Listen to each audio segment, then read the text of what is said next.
Good morning students. तो मैंने आपको बैलेंसिंग का टॉपिक पढ़ा दिया है। होप आपने काफ़ी एग्जाम्पल्स प्रैक्टिस कर लिए होंगे और आपको बैलेंसिंग ऑफ केमिकल इक्वेशन समझ आ गया होगा। अब अगला हमारे पास टॉपिक जो है वो है टाइप्स ऑफ केमिकल रिएक्शन। हमारे पास केमिकल रिएक्शन कितने टाइप के होते हैं? तो इसमें सबसे पहला है हमारे पास कॉम्बिनेशन रिएक्शन, कॉम्बिनेशन। दूसरा है डिस्प्लेसमेंट रिएक्शन।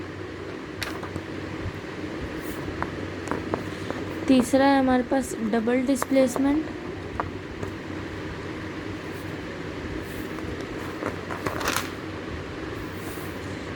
और चौथा है हमारे पास डिकम्पोजिशन रिएक्शन।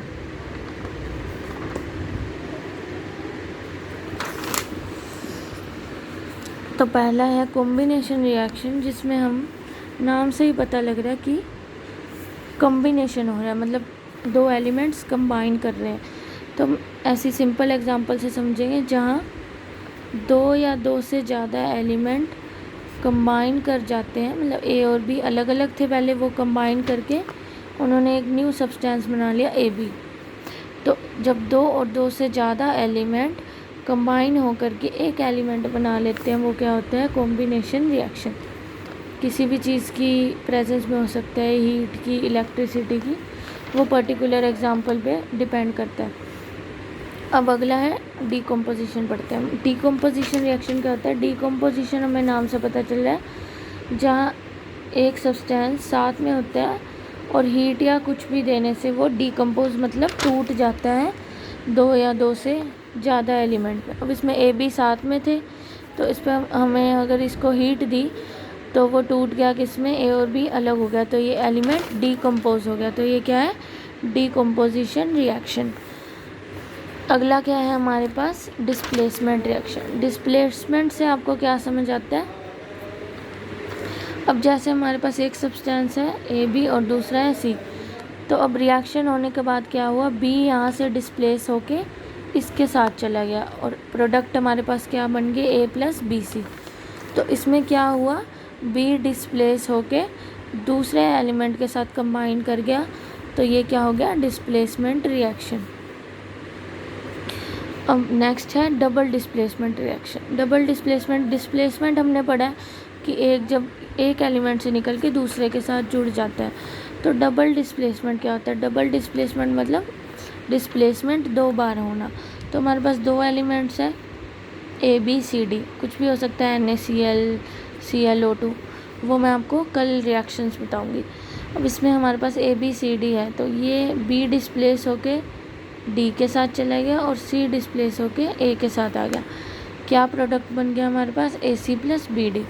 तो इसमें डिस्प्लेसमेंट क्या हुआ? दो बार हुआ, क्योंकि सी ए के साथ चला गया और बी टी के साथ चला गया, तो ये इसलिए ये रिएक्शन का नाम हो गया डबल डिस्प्लेसमेंट।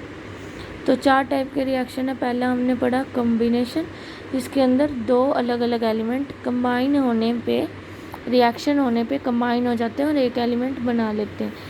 दूसरा है डिकम्पोजिशन रिएक्शन, जहाँ पे एक एलिमेंट हमारे पास होता है जो रिएक्शन होने के बाद डिकम्पोज मतलब टूट जाता है दो एलिमेंट्स में। अगला है डिस्प्लेसमेंट रिएक्शन, जहाँ डिस्प्लेसमेंट रिएक्शन के एक एलिमेंट से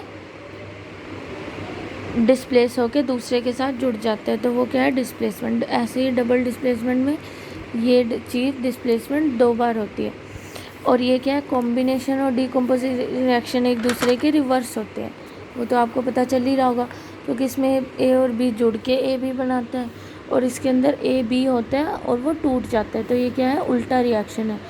तो combination and decomposition reactions are opposite of each other. ये क्वेश्चन भी है NCERT में। तो हम स्टेट कर सकते हैं इसकी डेफिनेशन से कि combination is reaction in which two और more elements combine to form a single element substance, and decomposition में one substance breaks down into two और मोर सब्सटेंस। ठीक है, तो इस तरह से हम इसको एग्जांपल के साथ डिफाइन कर सकते हैं। अब इसके आप नोट्स प्रिपेयर कर लीजिएगा कि कॉम्बिनेशन रिएक्शन क्या होता है। बुक में आपको स्टेटमेंट इजीली मिल जाएगी विद वन एग्जांपल। बाकी कल इसके एग्जांपल्स मैं डिटेल में हम रीड करेंगे। तो आपको थोरली पता होना चाहिए कि इन रिएक्शंस का मतलब क्या होता है।